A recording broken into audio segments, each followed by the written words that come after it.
If you are logging into MyTEAM today, this is what matters. Let's start it off strong and dive right into it. We have some unique new challenges, plus we should be having some new cards coming in the game tomorrow. So let's dive in, see what is important.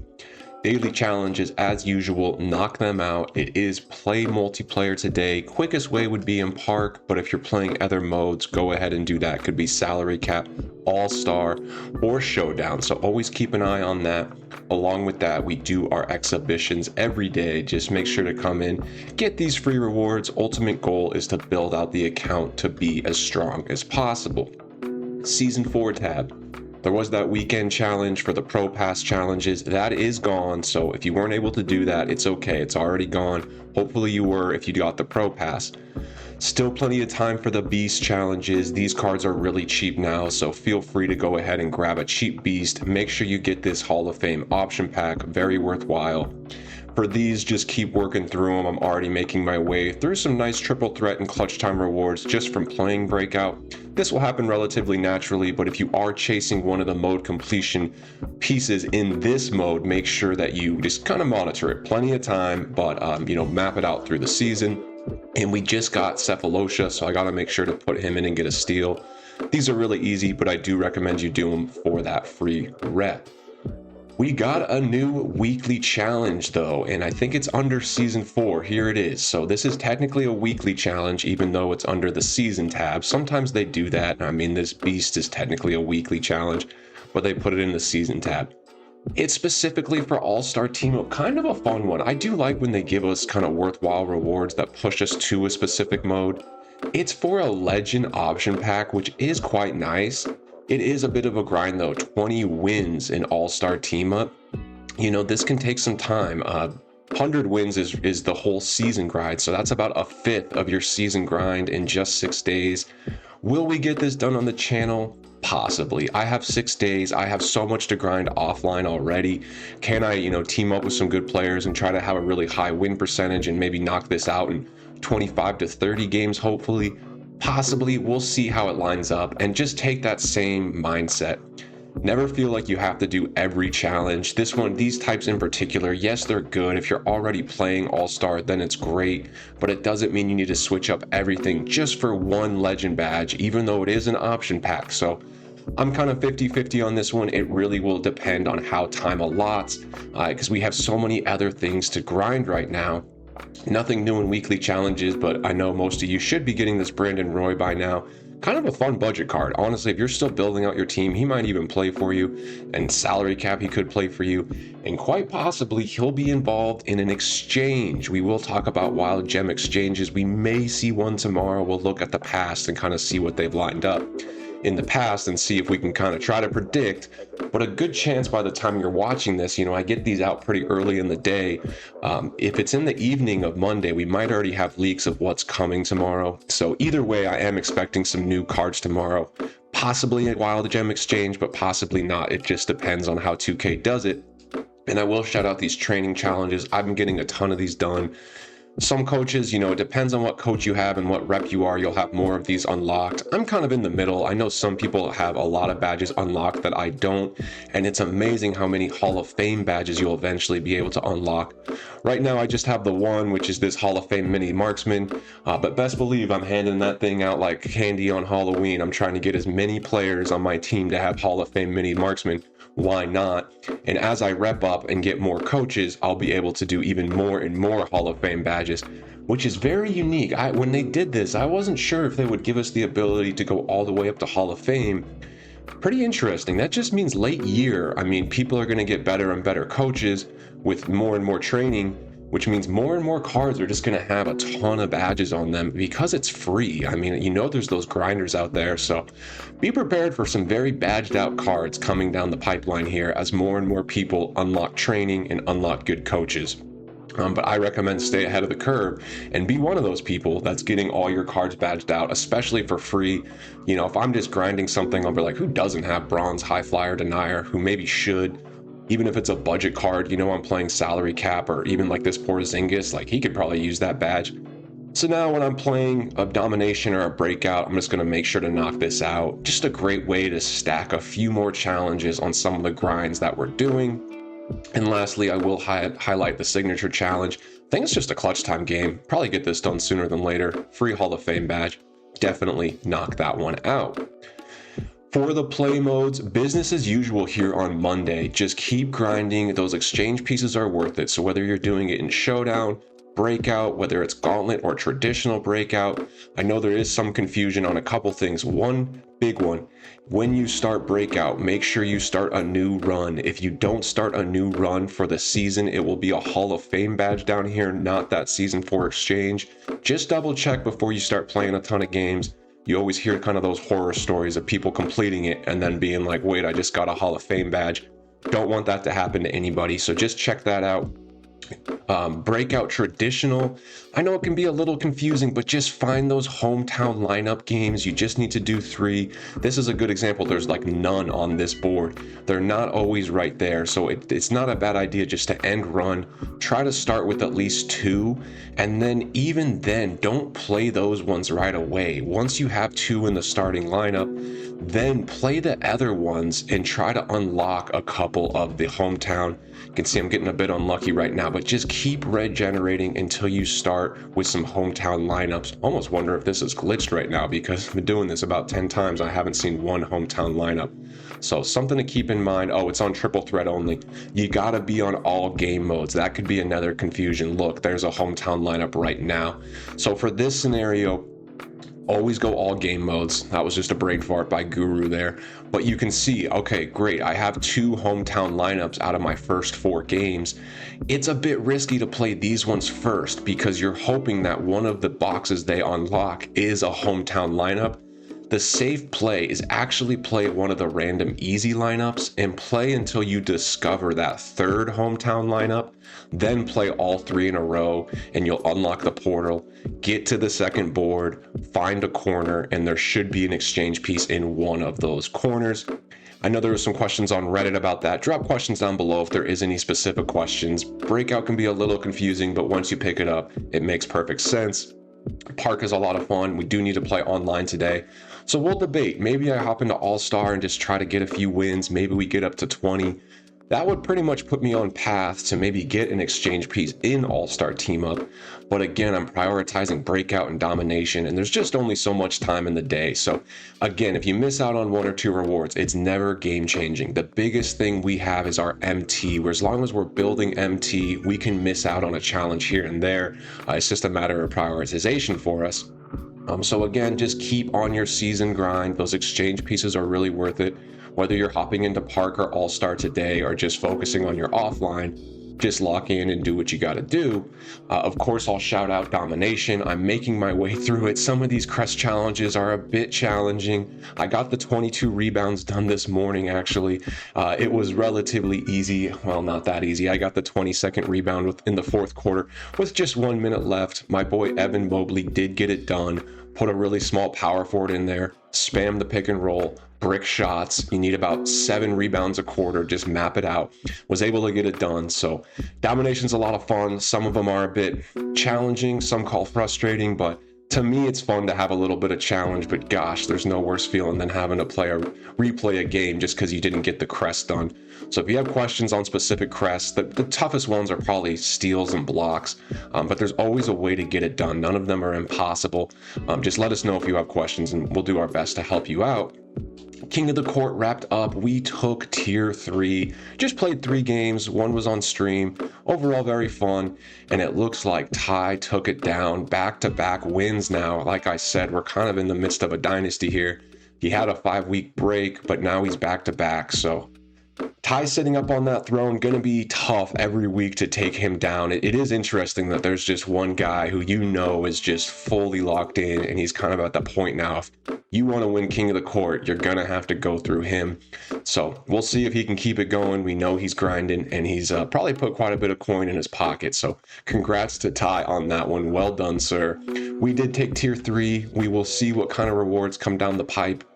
At this point, I'm having fun playing at least 2 or 3 games every weekend. It's just exciting. Just, it's one of the main reasons at this point to build up a good lineup and take it online.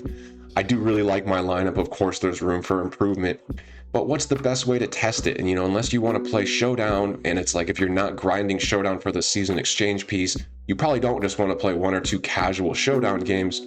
So I do like that we have a weekend league, show off the lineup, get a little bit of rewards for it. So I'll probably keep playing kind of casually like I've been. I know some of the viewers are chasing tier 1 and tier 2. So cool to see, and I definitely respect that grind. Maybe one weekend we really make a run for it. It depends on the rewards, but for now I'm having a lot of fun just playing it semi-casually, and I still think it's a good mode. So for this tab, just stay on top of it. I'll be playing mostly Breakout and Domination today. May get into some all-star team up. We'll see. Maybe team up with some viewers and have some fun. Go from there. But a great day just to stick on the grind. There's only one new challenge. It's all-star team up. So if that doesn't apply to you, I just put your blinkers or your blinders on and focus in on whatever you were already grinding. Or if you're getting ahead and that legend badge really speaks to you and you might be thinking about doing some all-star team up for an exchange piece anyway, definitely prioritize it these next few days. So a couple options for you there. Let's head over to the pack market. Before we do anything, we can do a big D Guru pack opening. We very rarely do them on this channel, but why not? 92 plus card. Let's get a little hype in the chat. What are we pulling here? Small forward, post lockdown, 93 perimeter defense. On the Bulls, not a W. Is this Buzelis? No, it's not. Luol Deng. Would have liked a Buzelis, but this is not a bad card. Again, free card for, a few games of King of the Court. Got the money sign going. I'll take. Swift. So if there's ever an exhibition that requires a Diamond Swift, can absolutely use them there. But also, I'm starting to realize these diamonds and pink diamonds, if you're not going to use them, I've talked about lock-ins. Of course, you don't lock in an auctionable card, and you can't lock in like a reward card like this Devin Vassell. Or when I say lock-in, I mean exchange. So never lock in or exchange an auctionable card, at least for the most part. These reward type cards like this Porzingis and Vassell, they're not eligible for any exchanges. But these themed unauctionable cards like this Pistol Pete Maravich, he can be added to an exchange. 2 diamonds for a Hall of Fame badge. It can be worth it. I know a lot of people who are just really putting everything into these exchanges and just stacking up a ton of Hall of Fame badges. I mean, I have a few pink diamonds and you can see the exchange that they're eligible for. It's just 1 pink diamond for an option pack. So some people are just stacking and stacking Hall of Fame badges with these pink diamonds and diamonds they're starting to get. Something to think about. I'm not locking in any pink diamonds, but I'm not adding them to the exchange quite yet. Just giving myself options. But if you're really not going to use, a diamond or pink diamond that you get, putting it in for a badge is not the worst idea. So for now, I'm just not locking in anyone that's actually eligible for an exchange, kind of being patient. Typically, if it's a reward card, I'll just lock it in. I am trying to get as many locked in cards as I can, but I am starting to balance, hey, maybe some of these might be used for badges because those Hall of Fame badges, they're really cool. And I think for the next couple seasons is when they're the most valuable. In about 2 or 3 months, most cards will just have every badge at Hall of Fame or Legend. These won't be as valuable. So I almost got to think like, hey, I do want to stockpile all these high-end badges, but there's no point of finishing the year with all of these just sitting in my collection. More and more good cards are coming out with more and more badges. So at a certain point, you want to put these to use, either put them on a top tier card you're going to be using. I saw No Return MG just load his LeBron with a ton of badges. He can't sell that LeBron, but you know what? It's a LeBron with all Hall of Fame badges. That's a pretty good card. Conversely, you can try to shop on the market, buy a good, maybe like a Scottie Pippen or Larry Bird, load them up with all these and try to make some profit. Can be a bit riskier. I've done that and not made a ton of MT, and then I just felt like I lost a ton of badges.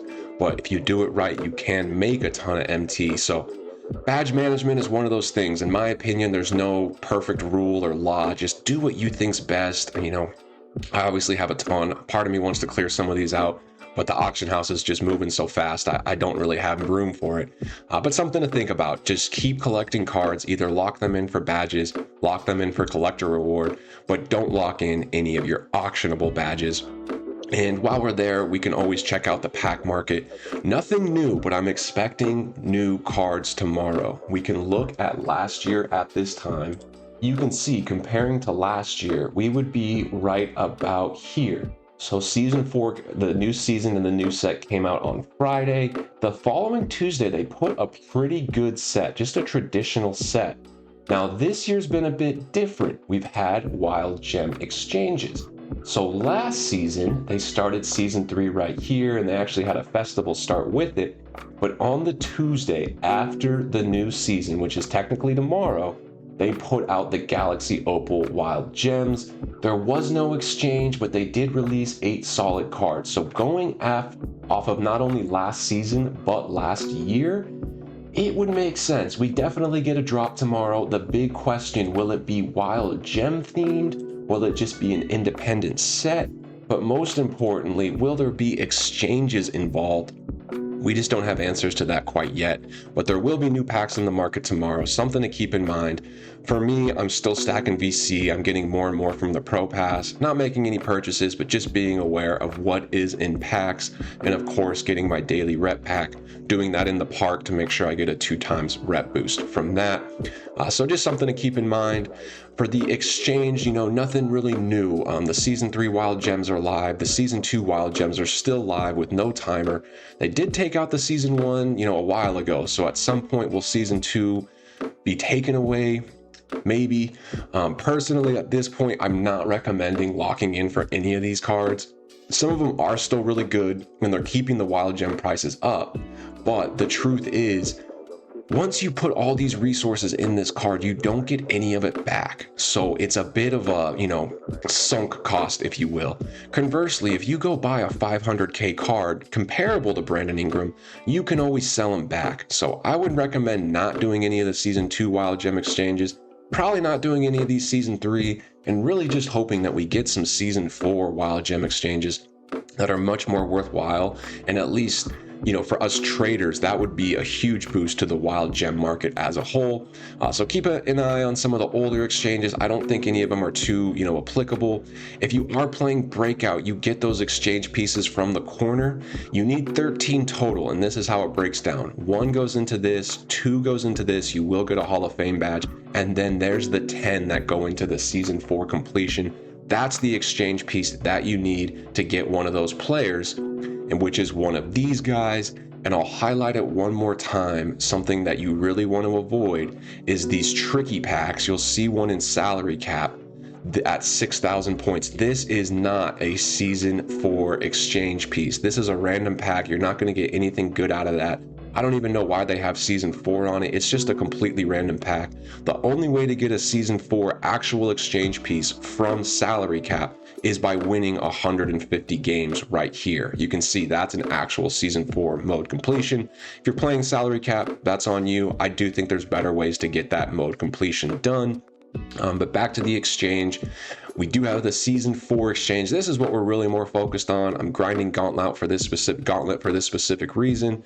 With the Pro Pass, we'll likely just take Jaden McDaniels, and I'm leaning towards this 97 overall Hidden Gems pack with the exchange piece I get from Gauntlet, but we shall see. And we'll also see if tomorrow maybe there's some new exchanges. So nothing brand new in the exchanges today. In recap, probably avoid the older ones. This Flash one, just kind of forget about. It's actually expiring soon. I wouldn't be chasing any of these. But the Season 4, obviously some really good stuff that we'll be talking about for the rest of the season. And let's dive over to the auction house and talk about a few ways I think we can make MT, specifically today. We know new cards are coming tomorrow, but Tuesday's usually not a game-breaking set. Of course, if it's Wild Gem related, then I expect Wild Gems to go up. So you may want to grab a few. If you don't already have some Wild Gems stockpiled, I'd try to snipe a few cheap ones. I have plenty, so you can see I'm fully invested. Any tier, because we don't know what type of exchange they may release. Some of the exchanges have been very team specific. That's why we've seen those Raptors Wild Gems just go through the roof.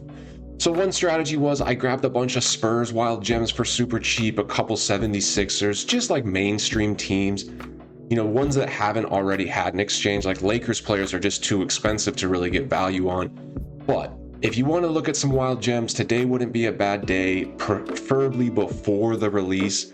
But if they release news and there's no Wild Gem exchange, expect their price to stay low. So a bit of a risk with Wild Gems. If you don't already have a few, I would grab some.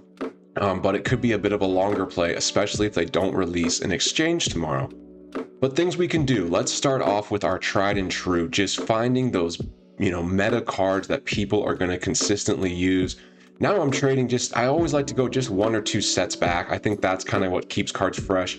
This Nickel Walker-Alexander, he's been great for me. I've been able to get him in the mid-20s, consistently selling in the 30s. Looks like he's up towards 50 now. You can see that 42,000 buyout listed. Someone will probably grab that pretty quick. But I'm looking for ones like this on bid, only a 500 bid. Yes, it has 12 hours left, but I'm going to go ahead and place like a 30 to 40 or 30 to 35K bid on this, thinking I can get it and sell it for at least 45. So I'll come through here and just have a list of 10 to 15 good players, understand their bottom price. Like, Nas looks like he went back down a little bit, selling around 25. We know we can hopefully get him in that teens or low 20, and I'll come through and use my collections to find these type of cards. Tis the Season has a few great ones. This Jalen Williams has gotten really rare kind of randomly, so if I can see one on bid, I think he'll sell around 80 all day. Trying to find snipes like that for diamonds and pink diamonds. You can do the same for some of these amethysts. Cockbrenner's gone up, and that is great because I know a lot of us bought a lot of them, and he did pretty much exactly what I thought he would do. I mean, this card was around 3 to 4K when he was in packs. Then super packs came out, and it just goes to show, wait a week or two. Now this card is even more rare, and there's really none listed that are not selling below 8,000. Like this one's 8,800. This one's 8,000 will get bought. That 7K will get bought. Nothing with 3 hours or less that's below 8,000. So his price has really gone up. And if you can just do the same strategy, I know he sells quickly at 7,000, probably even 7,500.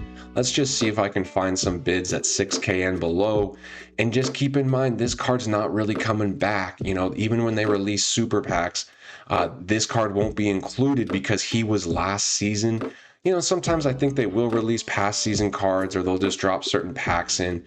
But you can scale this down to amethyst. Just understand bottom prices, go out and try to find ones that don't have a very high bid, and bid on a few of them, and then just chill. That's the greatest part about this strategy. You can just chill. So have a list of good cards, either amethyst, diamond, pink diamond. They really just need to be buyouts. And I like using this collection page to go here. And, we've had some familiar names like this Akongu. I cannot believe how rare he's gotten. We were buying him at like 40K. And that daily supply can go up and down. And that's why I like the day flip. It kind of limits your risk. Sometimes it's just one card in here, but then there's times you buy a bunch of cards, you think you have all of them, and you load up the next day and there's like 10 new ones in there. Like, where did all these guys come from? So it can vary day to day, and being patient and holding sometimes does pay off. But just keep in mind that new cards come out, prices trickle down. So unless a card is meta or has a reason to hold value long term, try to move it within a week or two. And in this new set, because it's been out longer now, prices are starting to stabilize, and some interesting activity is happening with the new amethysts, things we haven't seen the past sets, where these amethysts are just simply more expensive. I mean, at this point in the pack cycle with Jumpstart, just the set before this, even the top tier amethysts like Garza, they were finding their way down to like 4 or 5K MT. And this Renaud is just simply not doing that. He is still clearly at 20. There's almost none on buyout below 20, just a couple of 19s here. So for me, I'm already thinking, hey, can I win a bid? Can I get him for 12 to 15K and then just flip him? Because he's a newer card, I expect more people to be bidding on these. It's almost easier to win bids on those past sets because just not as many people are looking at those filters.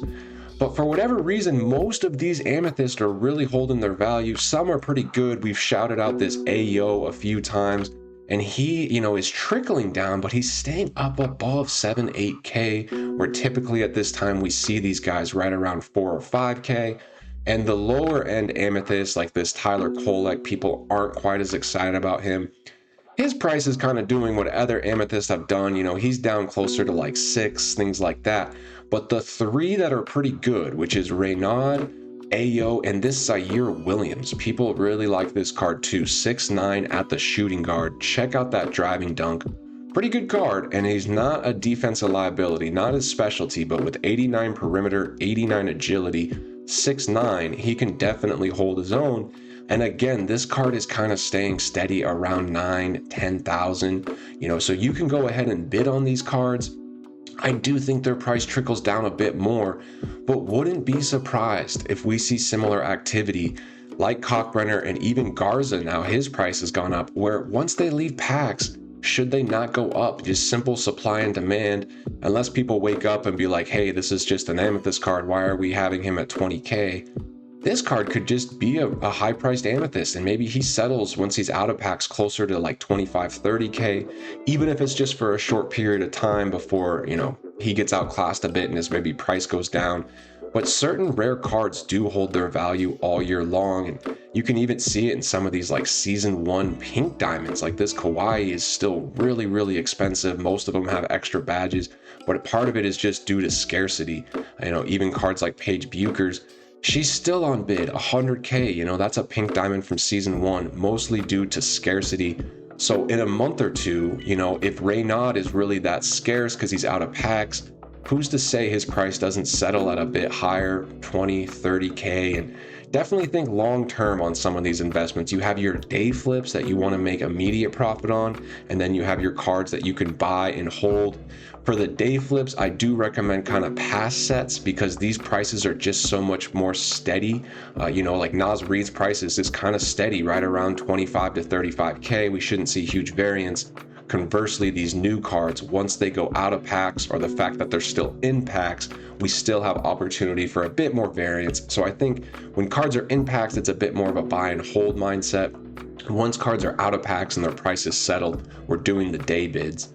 And another card I'll highlight, because there's some really good diamonds in this set. I really like this Aldama. I grabbed one for I think around like 20k, maybe a little bit less. So pretty good. I got him on bid, pretty good price. He's settling around 25. I wouldn't be surprised if this is a card that goes up once he's out of packs. He's just a bit glitchy. 7 foot at the small forward. There's not a ton of cards that fit that mold. Really good shooter. Release is a little slow, but he does make it. His dunking is good enough because he's giant, and that standing dunk is so good. So he gets a ton of dunk animations. He has a few holes. His ball handle isn't ideal. His pass accuracy isn't ideal, but he's, serviceable on defense. This guy's not a complete defensive liability with 85 agility. Interesting card. I could see people wanting him in his lineup just for that size. And at this price, he definitely has some room to go up. This is one to bid on. I think you try to win bids between 17 to 22k. For sure, he could do some things like Naz Reid did and bump up closer to 30, like resting price 30 once he's out of packs. So card to keep an eye on. And I think a few of these diamonds, you can take really that same strategy. I do like this Michael Ray Richardson. I think he'd be a good one that could potentially go up out of packs. He's not really in the meta because he's such a defensive focused card, but he's a pretty good card and he's really, really cheap. You can see like 15, 16k. That's pretty cheap for a diamond. Definitely some room to go up. Maybe people building out Knicks themes teams, things like that. So if you can get him like 10, 12k, definitely some good room for profit on him as well.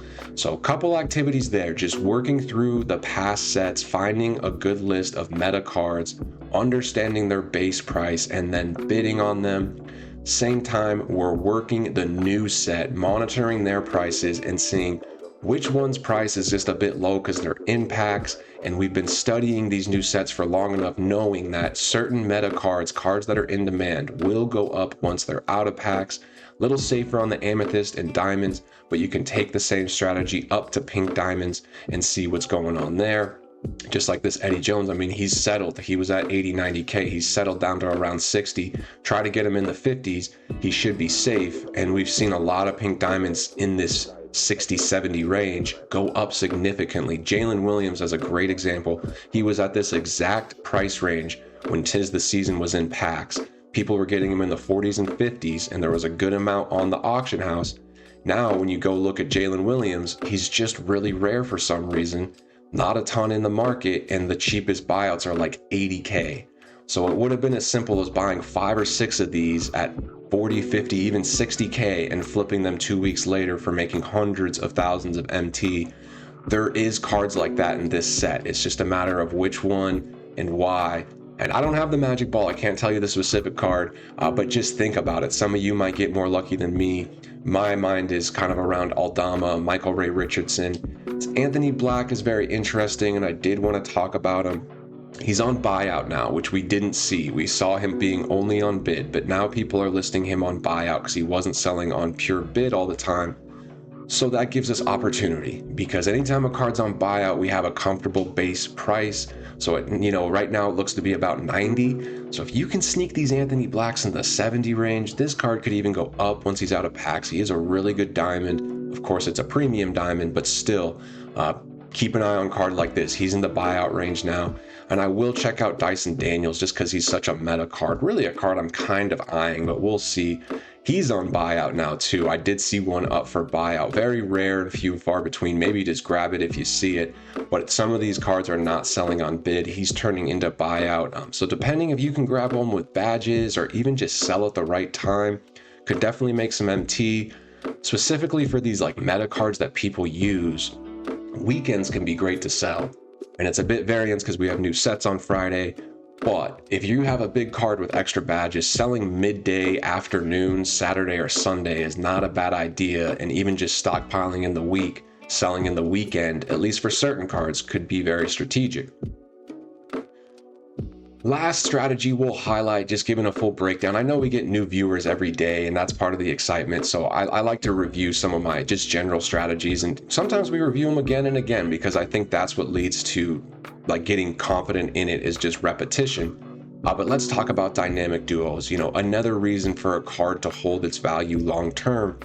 We have three that we've been eyeing. This Derek Queen is incredibly rare now. I mean, his price has gone up. There's one on the market for 65K. His counterpart is Kenny Smith, who's also very rare. I've been buying a ton of these and making really, really good profit. I'm just buying in the 10 to 15s, like this one right here. I'll just grab him right at 12.9. There's only one other one listed at 28.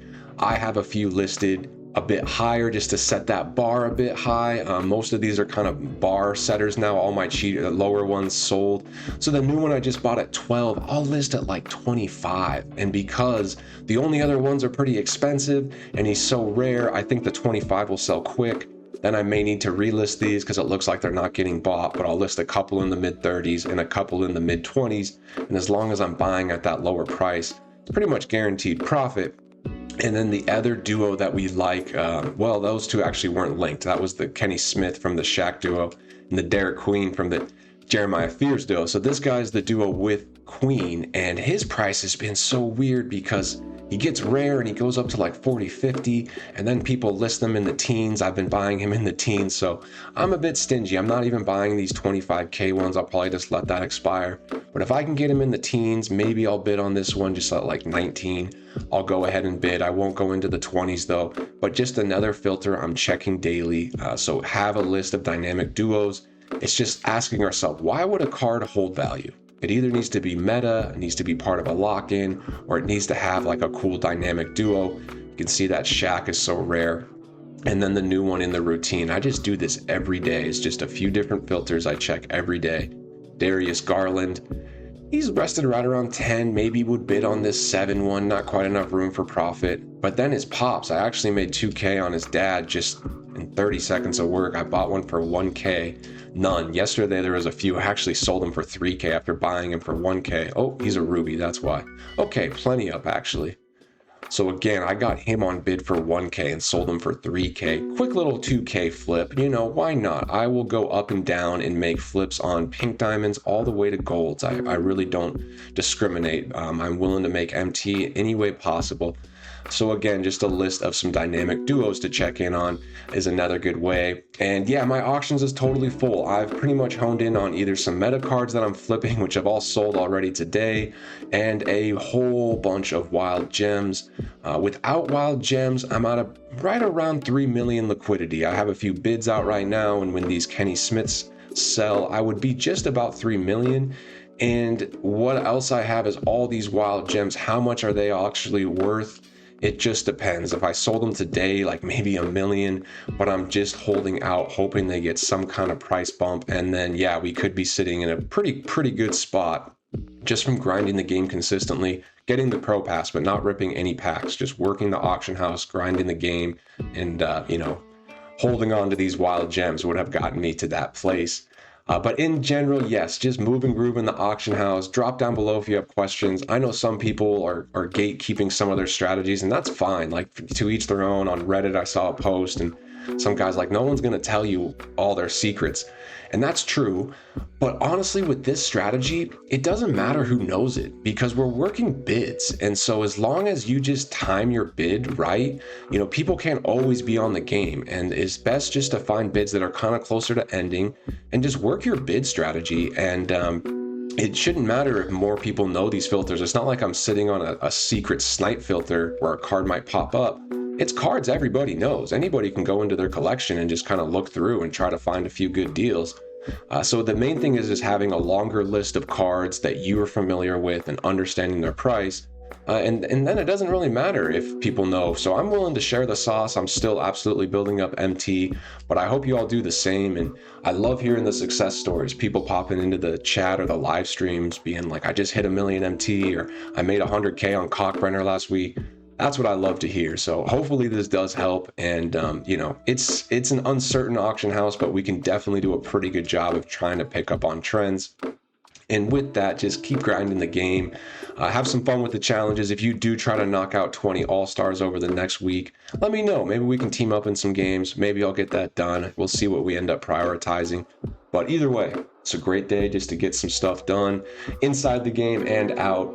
I hope you all are doing well. Thank you for tuning in. I appreciate the support and the likes and the comments and the subscribes. We hope to keep it going. Much love and peace.